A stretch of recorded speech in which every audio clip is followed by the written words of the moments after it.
¿Qué tal? Muy buenas tardes, qué gusto que nos acompañan. Ricardo Ursola doy la más cordial bienvenida a tu programa Acontecer Médico.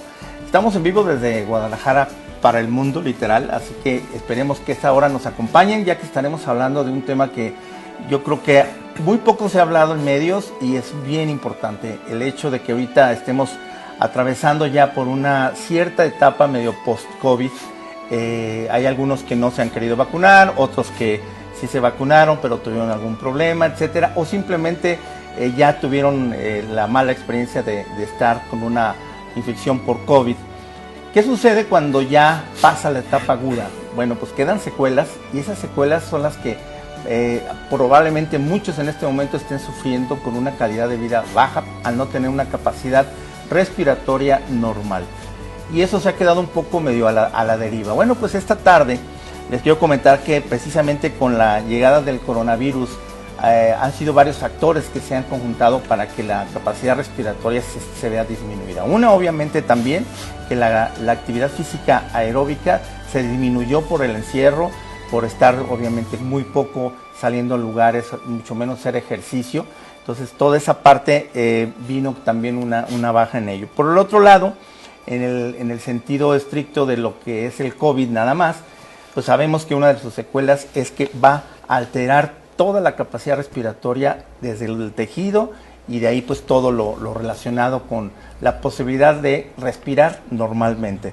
Entonces hay personas que en este momento, a pesar de que ya pasaron meses donde ya superaron el COVID, pues llega un momento en el que al subir una escalera les cuesta trabajo. Entonces esa fatiga, esa falta de aire, etcétera, es lo que vamos a ver esta tarde y que se puede mejorar en un alto porcentaje si se lleva a cabo una rehabilitación pulmonar. Para ello pues le doy la más cordial bienvenida a mi gran amigo Ramón Delgado, que es profesional técnico en inhaloterapia y un excelente pues terapeuta pulmonar, ¿no? Gracias. Así gracias. que bienvenido, Ramón. Otra vez me da gusto que estemos hablando de esto, porque yo creo que es una parte en la que no se ha estado abordando el tema de qué hacer después de, ¿no? Entonces, bueno, les comento también que en el caso de Ramón, él es miembro activo de la Asociación Jalisciense de Neumología y Cirugía de Tórax, director de enseñanza del Colegio Mexicano en Terapia Respiratoria y Rehabilitación Pulmonar, director de la Unidad de Terapia Respiratoria Integral. ¿Este es dónde es el de terapia integral? ¿Es ¿En el centro médico? No, es mi consultorio privado. Ah, es tu consultorio privado, ok. Y en el caso también para la Sociedad Latinoamericana de Cuidados Respiratorios es director para México. Y bueno, ponente nacional e internacional, o sea, súper experimentado ya en esta área, ¿no? Un poquito. ¿Cuántos años llevas ya? Bueno. No, ya Empezaste un rato. muy chico. Sí, empecé Sí. casi en el kinder. Tengo desde el 90 más o menos, ¿no? No, ya muy Y de hecho ahora soy miembro activo también de la SOLAFIRE, la Sociedad Latinoamericana de Fisiología Respiratoria. Excelente. ¿No? No, O sea, súper el bien. plan es tratar de capacitarte cada vez más, Claro, para ayudar a los pacientes un poco más, ¿no? Exacto. Pues, ¿qué te parece si iniciamos primero con el cómo se generó o cómo se genera un post-COVID, el daño pulmonar? O sea, ¿qué es lo que has visto en la práctica, aparte de lo que dicen los libros o experiencias internacionales? Pero tú, ¿qué es lo que has verificado o vivido y la secuela? Entonces, que nos dijeras qué tipo de secuelas hay y cómo se puede sentir, cómo las personas pueden en este momento decir, hijo, es lo que yo tengo y no logro resarcir este problema, ¿no? Bueno, mira, realmente el SARS-CoV-2, el famoso COVID-19, tiene varios efectos secundarios, ¿no? Uh-huh. Al grueso de la población, al 80% de la población le va muy bien. O sea, prácticamente algunos ni sienten que lo tuvieron, ¿no? El 20% restante, el 15% le va más o menos, y el 5% restante es el que va hasta cuidados intensivos, ¿no? Exacto. Los que tienen problemas pulmonares, hablando del tema por ser terapeuta respiratorio, a la gran mayoría le va bien, siempre y cuando tome sus tratamientos y realice rehabilitación pulmonar. Pero ¿qué te digo? Por ejemplo, el 15% que le fue más o menos es quizá el que estuvo en su casa con oxígeno nasal, con alto flujo, con algún ventilador no invasivo, algo así. Pero ya de su recuperación se tiene que estudiar al paciente realmente, ¿no? El principal síntoma post es el cansancio. Ok. De acuerdo, el cansancio generalizado y dolor de cabeza, ¿no? En segundo lugar. Pero hablando de lo respiratorio como tal, el paciente se tiene que estudiar definitivamente. ¿Por qué? Porque todos nos basamos en el famoso oxímetro. Exacto. De acuerdo, que es re fácil usarse, ¿verdad? Sí. Metes el dedo y ya te da el número. No es tan fácil, es una realidad que no es tan fácil utilizar el oxímetro. Hay que saber leerlo. Ok. ¿De acuerdo? Y el paciente, no sé si recordabas, llega la famosa desaturación, que bajaba su oxígeno en la sangre. Era el principal síntoma. Hay algo que se conoce como la hipoxemia feliz, happy hipoxemia, o la hipoxemia silente.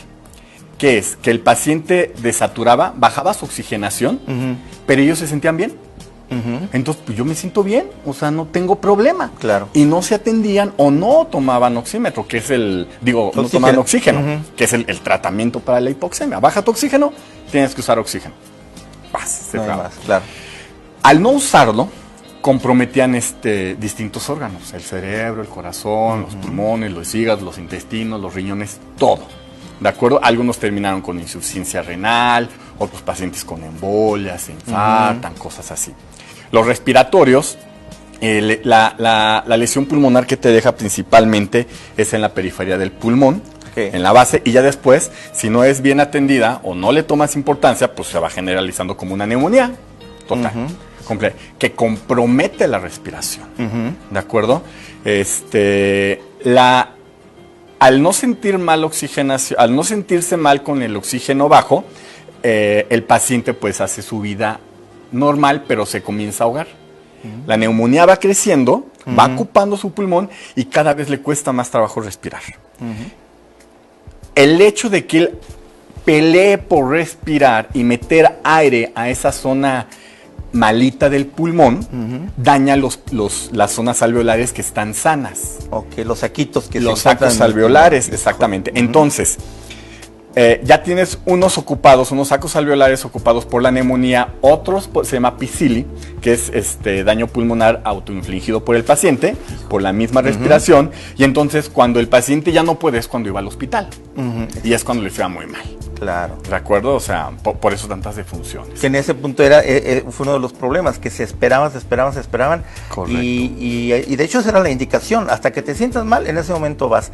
Pero creo que eso fue un error, ¿no? No, o sea, todos lo sabemos. Bueno, todos los que nos dedicamos a eso sabemos que fue un error garrafal. O sea, la realidad es de que los únicos pacientes que deben de usar oxígeno en su casa son los pacientes oxígeno dependientes. O sea, un paciente con EPOC, un paciente que fumó muchos años, que tiene ese tipo de pacientes, un paciente que tiene fibrosis pulmonar idiopática, ese tipo de pacientes. Un paciente con COVID no debería tener oxígeno en su casa, se debe de atender en el hospital. Entonces, por eso tantas lesiones pulmonares post. Entonces, es mucho. Entonces, nosotros como colegio, el Colegio Mexicano en Terapia Respiratoria y Rehabilitación Pulmonar, sacamos una guía de ejercicios respiratorios con la información más nueva que salió en su momento, que fue la información china y algunas informaciones italianas y otras francesas. Hicimos esta guía y está súper fácil de digerir, de llevar a cabo. O sea, tú la bajas, entras a la página del colegio, la bajas, es un PDF, la tienes que leer toda, son 6 páginas, literal, con dibujitos y letra grande. O sea, no tienes pretexto para no leerla toda. Ya la lees toda y comienzas otra vez a revisar la guía y ya vienen los ejercicios. Tú comienzas a hacer esos ejercicios y te cambia la vida literalmente. ¡Qué bien! Te cambia la vida. Si no lo haces, hay que recordar que si tú no haces rehabilitación pulmonar o no te la indican, que es muy común que no te la indiquen, es la realidad que estamos viviendo, en 3 o 4 meses ya fibrosis pulmonar. Y ese es otro problema que quizá pueda perdurar para toda tu vida. O sea que si no se hizo rehabilitación, puede inclusive a la larga hacerse esa fibrosis y obviamente agravar más el problema. Por supuesto, ya tienes que utilizar medicamentos muy caros, que obviamente en instituciones públicas no las vas a encontrar. Vas a tener que gastar mucho dinero para poder conseguir estos medicamentos, esperando que mejores. Claro. ¿De acuerdo? Claro, sí. Entonces, aquí la cuestión es la rehabilitación pulmonar que tiene que hacer el paciente. Te comentaba ahorita que acabo de terminar el primer Congreso Iberoamericano de Terapia Respiratoria y Ventilación Mecánica, y la conclusión de todos es que todo paciente que tuvo sintomatología respiratoria se tiene que revisar el pulmón. Es decir, se tiene que hacer pruebas de función pulmonar.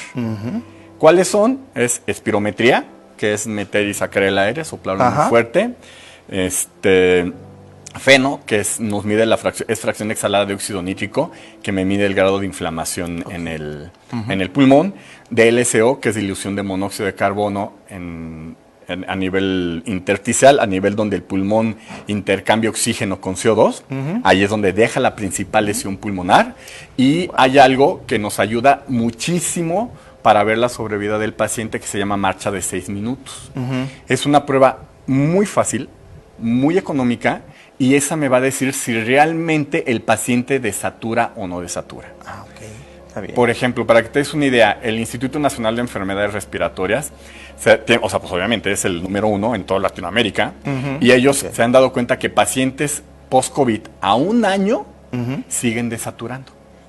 Con esta marcha de 6 minutos. Y esta marcha es la más relacionada a tu vida cotidiana. Pues sí, claro. ¿Sí? Entonces ahí el paciente desatura, o sea, tienes que estar arriba de 90, bajan 88, 87, 86, y se supone que hace un año lo tuvieron y ya están bien. ¿No? Es la importancia de estarse... De la rehabilitación. De la rehabilitación pulmonar, claro. Aquí, por ejemplo, el punto de ello es, digamos, dividiéndolo, ¿no? A nivel institucional, pues es una ventaja siempre y cuando se pueda atender, ¿no? Pero a nivel privado, pues debe ser algo costoso, ¿no? Entonces, si quieres, vamos ahorita a un pequeño corte y bueno, ahorita seguimos platicando de este detalle, ¿no? Porque sí también es bueno, y sobre todo ese tipo de recomendaciones son muy buenas, las que son baratas, las que son, cualquiera las puede hacer y por lo menos decir, caray, yo estoy mal. Ahorita nos das más información, ¿no? Con gusto. Si eres tan amable.